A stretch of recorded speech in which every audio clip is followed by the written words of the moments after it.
Hello, Flat Earth researchers, debaters and debunkers. One of the most commonly used yet completely false assumptions of proof that we live on a globe is watching ships disappear from the hull up as they go off over the horizon.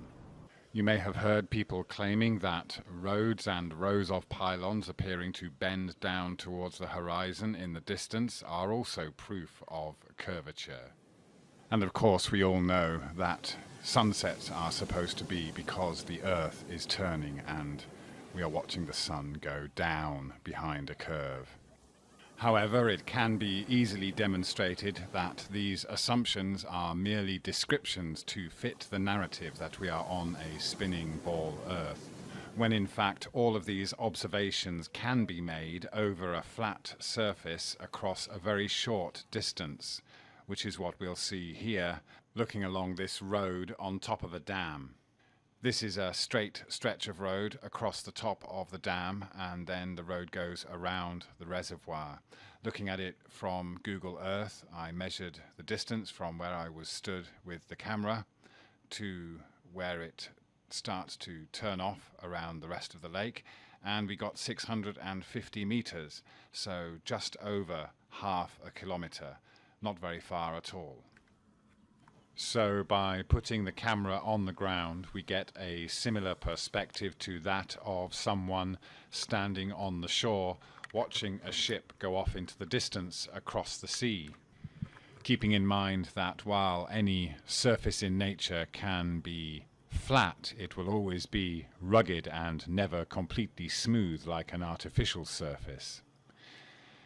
So first off, we can see this optical phenomenon going on with the railings, which is exactly the same as what is seen in photographs of the causeway and the power lines going across Lake Pontchartrain in the United States, with the claim that this is proof of curvature, when in fact we can see exactly the same thing happening here with these railings. We are below the railings and they appear to bend down towards this band of convergence. The yellow line is the camera's eye level, and the camera's quite level now, so we can see that there is this band of convergence above what appears to be this horizon line of the surface. But this horizontal line is not where the surface begins to curve away from us in any way. It is just as far as we can see from this low perspective before the surface beyond it begins mirroring. This photograph of a fjord taken in cold weather shows the same optical phenomenon happening at the horizon. The purple line shows where the surface actually meets the shore on the other side of the fjord, but then we have this mirroring beneath that and going down to what appears to be the surface of the water. Even with a relatively high perspective above the ground, we soon get this mirroring and convergence. And we'll see as we bring the camera down that the apparent horizon, that hard line of the surface, will come closer to us. The lower we go, the closer the horizon over a flat surface. The surface is still there, sorry about the camera, but it is now mirroring. And as we lift the camera up again, we'll see the mirroring receding and going back into the distance. I'll bring the camera down again and we'll see the horizon come rushing towards us as the surface beyond it mirrors instead of showing us the actual surface.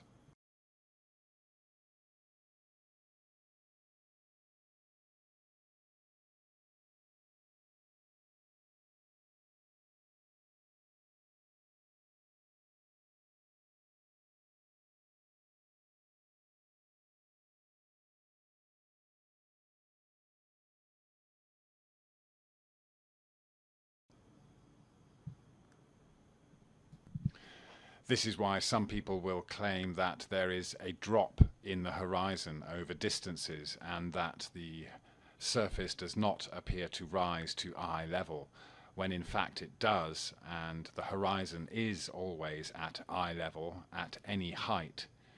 However, there is this band of convergence and mirroring just below eye level.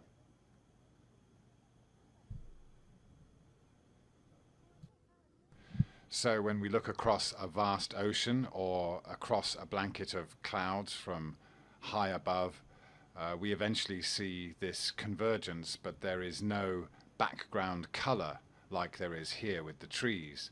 So we just get this transparent band, making the apparent horizon of the surface appear lower than eye level, making it appear as if there is a drop in the horizon when the surface is still there, but it has just become blurred and transparent in our vanishing point. So again, as we bring the camera down, we can see here that the horizon gets closer across this flat surface, and everything beyond it becomes swallowed up in this mirroring and convergence. The railings go back to looking straight again as we gain more height, and the lampposts and the railings are now following the laws of perspective, but as we go down, the railings get swallowed up in this band. As this cyclist rides off into the distance across this flat surface, we'll see the same phenomenon that we observe with ships going off into the distance and assumed to be going down a curve, when in fact we can see that his feet and wheels are now disappearing, but he is also being mirrored by the surface.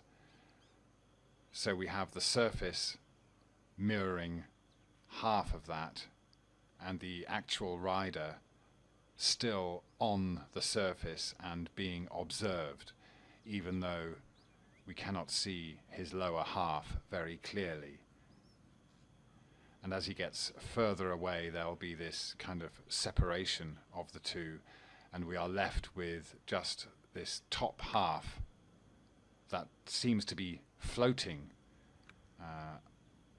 above this band of convergence or mirroring from the surface.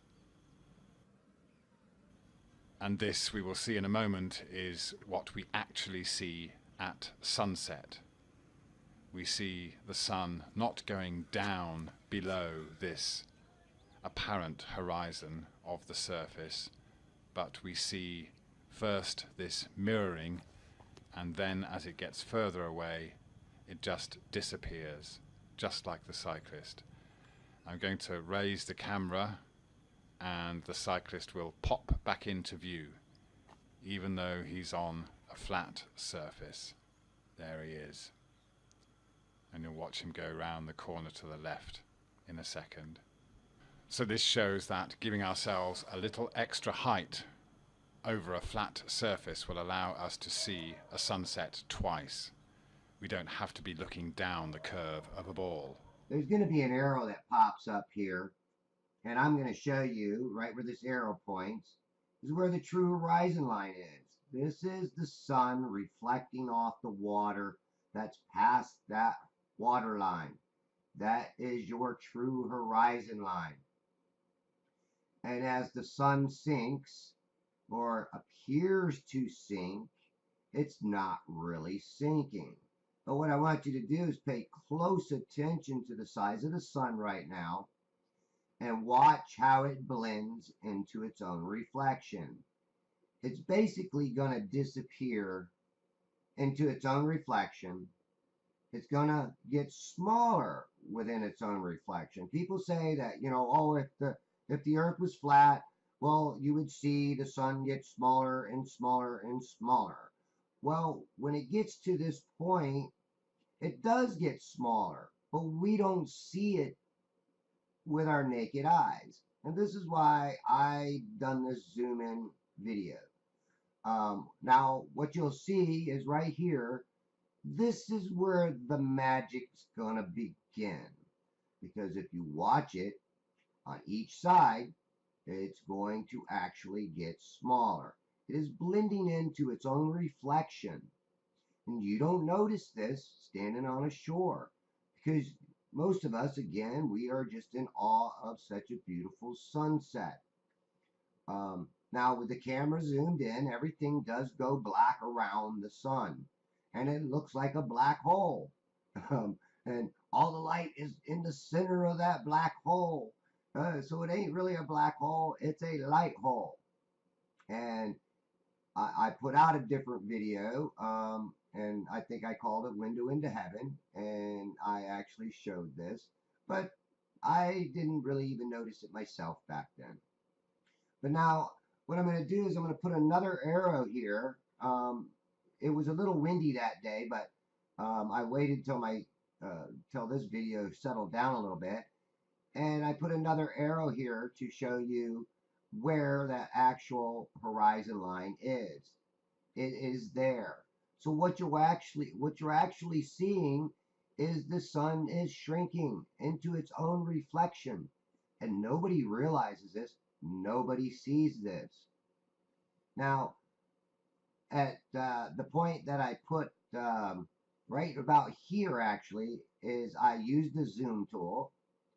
I took that portion of the video from that point to the end of this, to this next transition, and I used the zoom tool, and I zoomed in on it, and I wanted to give you a close-up view and a slow motion view of that sun.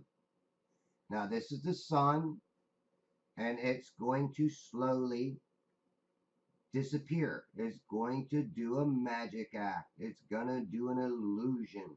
It's going to deceive you because it is going to disappear, but it's going to disappear into the atmosphere. Just like some of my boats that I show that get out to a certain point in the horizon, it disappears back into that mirage, that glass area, that mirroring area, that area that mirrors the sky. So again, I'm presenting this to you as my proof. And again, I don't expect anybody to believe me. They don't have to believe me. But this is what I see. So I've got this thing slowed way down. And this is what I want you to see, how this is working. And how where below this you can see the visible water line. But up above, or above that water line, you can tell that that is a mirroring of the sky. And this is mirrored from the top to the bottom. If you split that in half, it's just mirroring the sun slowly fading away. Now, I am not a professional photographer, but I think that my videos is going to prove to your own eyes what actually happens to the sun. It is a deception. It is an illusion.